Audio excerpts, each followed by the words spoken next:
আসসালামু আলাইকুম বন্ধুরা। আশা করি সবাই অনেক অনেক ভালো আছেন। তো বন্ধুরা, আজকে আমি আপনাদের দেখাচ্ছি যে আসলে ঢাকা শহরেও যে ছাগল পালন হয় তার একটি উজ্জ্বল দৃষ্টান্ত, যে আমি বর্তমানে আছি হাতির ঝিলে। অর্থাৎ সেটা আপনারা যারা মেন ঢাকায় থাকেন, হাতির ঝিল সবাই চেনেন, সবাই জানেন। আর এখানে হাতির ঝিলে বসে যখন বাদাম খাচ্ছিলাম, তখন দেখি এরকম একটি বড় ধরনের ছাগল আমার সামনে ঘাস খাচ্ছে। তো আমি সেই আহ, ঘাস খাওয়ার দৃশ্যটাই আপনাদের সামনে আমি তুলে ধরলাম, যে দেখুন, আসলে ছাগল এমন একটি প্রাণী যেটা ছোট আকারের, তেমন একটা বড় হয় না। এটা সব জায়গায় পালনযোগ্য, শুধু গ্রাম অঞ্চলেই না। এই ছাগলটা যে সব জায়গায় পালন করা যায় তার উজ্জ্বল দৃষ্টান্ত হচ্ছে বর্তমান যেটি স্ক্রিনে দেখতে পাচ্ছেন, এই ছাগলটি। কারণ এটি কিন্তু একবারে মেন ঢাকা, যেটা হাতির ঝিলে, এখানে ছাগলটি ঘাস খাচ্ছে।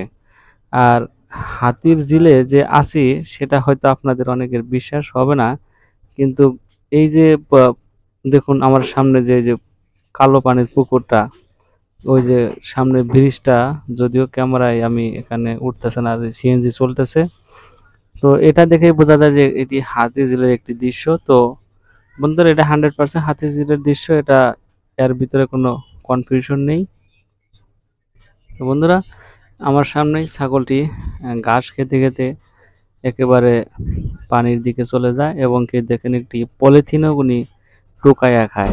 তো শুধু ঘাস নয়, শহরের ছাগলগুলা মূলত বড় হয় হচ্ছে হলো আপনার নানান ধরনের তরু তরকারির অবশিষ্ট এবং নানা ধরনের খোসা, এরকম। এই যে হাতির ঝিলে বীজ দেখা যাচ্ছে। তো বন্ধুরা, এরকম ভাবেই হাতির ঝিলে বিকেলবেলা অনেক মানুষের ভিড় থাকে।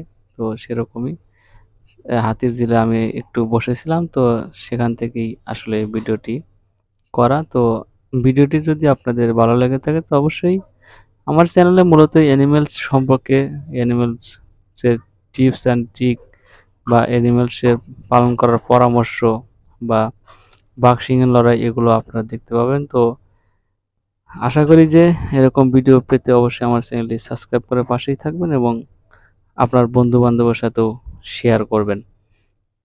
আর আমার চ্যানেলে যদি আপনি আসেন, দেখতে পাবেন যে আসলে কোন গরু পালন করলে, কোন ছাগল পালন করলে সবচেয়ে বেশি লাভবান হওয়া যায় সে সম্পর্কেও আমি টিপস অ্যান্ড ট্রিক্স দিয়ে থাকি। তো আপনারা যদি সাবস্ক্রাইব করে পাশে থাকেন এবং চ্যানেলের ভিতরে যদি আপনারা ঢোকেন তো দেখতে পান। তো আজকে এ পর্যন্ত, আসসালামু আলাইকুম।